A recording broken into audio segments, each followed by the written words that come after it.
தென்றலே மெல்ல பேசு சீரியல்ல இப்ப இளமதியோட அப்பா அம்மா இளமதிய பார்க்கறதுக்காக கலா வீட்டுக்கு வந்திருக்கிறாங்க. அங்க வர்ற சித்தார்த்து இளமதியோட அப்பா அம்மாவ ரொம்ப கேவலமா பேச ஆரம்பிக்கிறாங்க. சோறு திங்கிறதுக்குன்னே இங்க வந்துட்டாங்க அப்படின்னு சொல்லி ரொம்ப கேவலமா பேசி அனாதை அப்படி இப்படின்லாம் பேசுறாங்க. இதனால இளமதிக்கு பயங்கரமா கோபம் வந்து சித்தார்த்த அடிக்க போறாங்க. உடனே கலா அங்க வந்துடுறாங்க. உனக்கு என்ன தைரியம் இருந்தா என் பையனையே நீ அடிக்க கை ஓங்குவ, ஒழுங்க மரியாதையா இந்த வீட்டை விட்டு வெளியில போ அப்படின்னு சொல்லி இளமதியை பிடிச்சி வெளியில தள்ளுறாங்க கலா. கரெக்டா நம்ம பரம வந்து இளமதியை பிடிச்சிடுறாப்புல.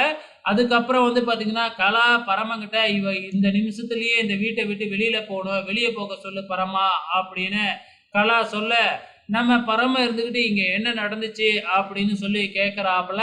யாரும் எதுவுமே சொல்லவே இல்லை. அதுக்கப்புறம் அங்க நளினி நின்றுகிட்டு இருக்கிறாங்க இல்லையா, நளினி நடந்த எல்லா விஷயத்தையுமே சொல்லிடுறாங்க.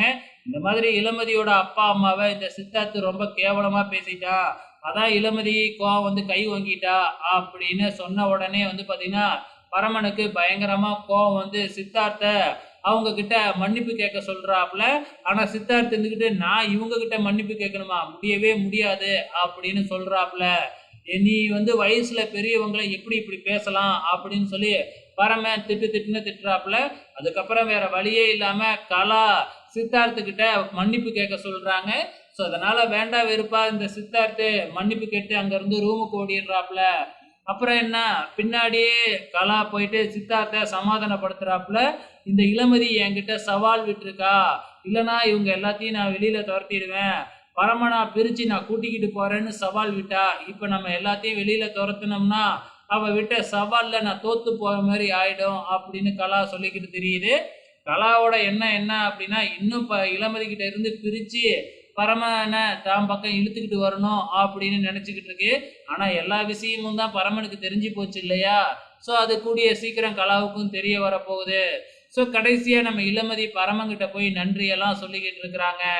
இங்க நம்ம இளமதியோட அம்மாவும் அப்பாவும் காந்திமதி என்ன சொல்றாங்க அப்படின்னா, இந்த வீட்டை வித்து அந்த பணத்தை இளமதியோட கடனெல்லாம் அடைச்சிடணும், மீதி பணத்தை இளமதிக்கிட்டே கொடுத்துடலாம் அப்படிங்கிற மாதிரி பிளான் போட்டு மறுபடியும் லீலாவதியை கூப்பிட்டு இந்த வீட்டை உன் பேர்லயே எழுதி வச்சிடுறேன், எனக்கு காசு மட்டும் கொடு அப்படின்னு கேட்டுக்கிட்டு இருக்கிறாங்க.